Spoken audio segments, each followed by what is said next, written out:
Hey everybody, Bones here, Bones Garage, just bringing you update what's going on at the garage. So, 1971 Chevy ElCamino, the big race car.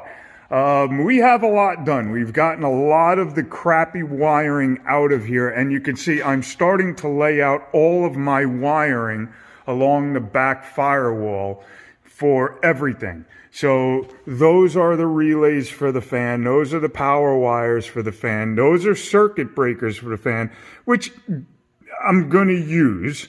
And those are the mega fuses right there, the 175 amp fuses.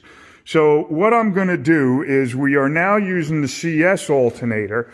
And normally this would be the wire that goes to this block. And then from this block, it comes around to here, and then it runs all the way around to the regulator, which is over there, which we're not going to be using. As you can see, I already have the jumper plug in there. I just got to fix these two wires, and that's the red wire. And then that runs into the fuse block over there, and then into the car, which runs your fuse box. So that is something that I have to do some work with, because what's happening is as you grab these wires, these really old wires, they start cracking. See how they're starting to crack right there? That's what keeps happening every time we grab them. So I really don't want to use these old wires and this little block here, this distribution block. I'm going to try and get rid of that. And what I'm going to do is run the red wire off of the alternator along the motor to the mega fuse over there. From the lower mega fuse, I'll bring another wire down to the starter. And right here we have our starter. And we'll hook that up right to here. Then the battery cable is going to go from here to the battery. So the alternator will charge, send the charge through the fuse, from the fuse to this terminal here, and then from this terminal through the battery cable into the battery. So it'll charge the battery. Then I'm going to make a jumper to go from the main power up to that fuse over there. And that fuse is going to end up running this switch panel. So this switch panel, this is the cable for that. So that'll hook up to that second mega fuse over there. Then this wire will be the start wire. So you have a button right here. This wire is going to go down to here on the starter. Now, once you push the button, it'll energize this wire, energize that circuit, pull the solenoid in. Once the solenoid comes in, then the battery will turn the starter motor. And once the motor starts turning, the starter gear will turn and turn the flywheel, and the flywheel will start the car. So that's how we're going to do that. The next thing we're going to be doing is all these switches here are going to work everything in the car. So this, you'll turn it on. It'll turn on the MSD spark box right there. That's number one. Then you turn this one on, and that will turn on his fuel pump in the back of the car. Then this one and this one will be the overrides for the fan. The fans actually will go on with the thermostat switch right there.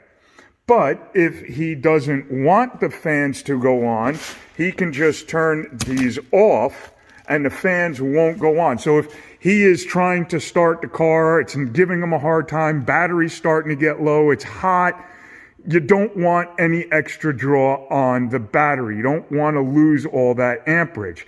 So you can turn the fans off. And then we're also going to have a vacuum pump. And the vacuum pump will work the brake system because he's got a power booster right there. So that's a basic of how everything's going to work. You can see I have the relays right there for the fans. Those are the override wires for the fans. The red wires are the power to go to the circuit breakers over there. There's 2 purple wires that'll come down through here and run to the fans and plug into the 2 fans. So, little bit of wiring to do. He wants everything switched so he can turn it on and off when he needs it. And that's what he wants. Because again, this is not a car that is a street car. This is a race car. This is a car that you're going to be on the track with. And if something happens, all the wiring has to be as simple and as easy to follow as possible so he can fix the problem quickly.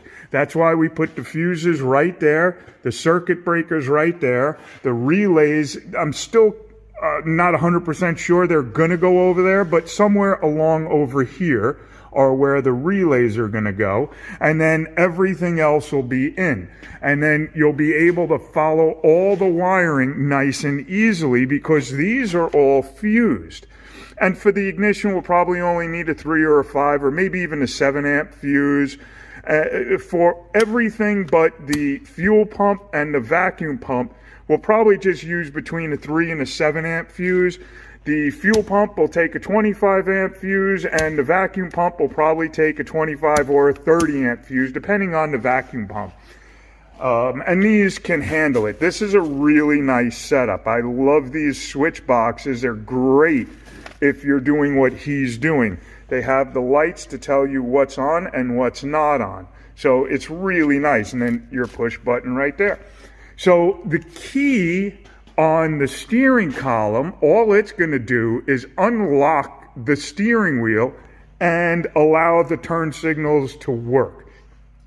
That's all it's going to do. Nothing else. So there you go. There's what's going on with the 71. Oh, and if you're seeing that, we had to do that because the headers, this is a special head. They have moved the exhaust ports in a little bit and over. So what happens is your spark plug wires actually start hitting the header pipe and you can't get the spark plugs out because they'll hit the header pipe. So what I usually do with these is I get a second flange, put a couple of tack welds on it, and it'll space it out. So this way you can get the spark plugs out from behind the headers. Because with the way the headers are, you cannot get a wrench like this one. You can't get a socket on that. This one, same thing. If the headers are all the way where they're supposed to be, which is all the way to here, you cannot get a socket on that to get that spark plug out to see how the motor is running that day so you can make your adjustments to your carburetor. So it's a lot of work, but it's really cool. I love doing this kind of stuff. And yeah, we'll keep you up to date. I mean, here's some of my wiring diagrams that I use. I keep these on my computer. Alrighty, guys, have fun. I will talk to you soon. Okay, bye.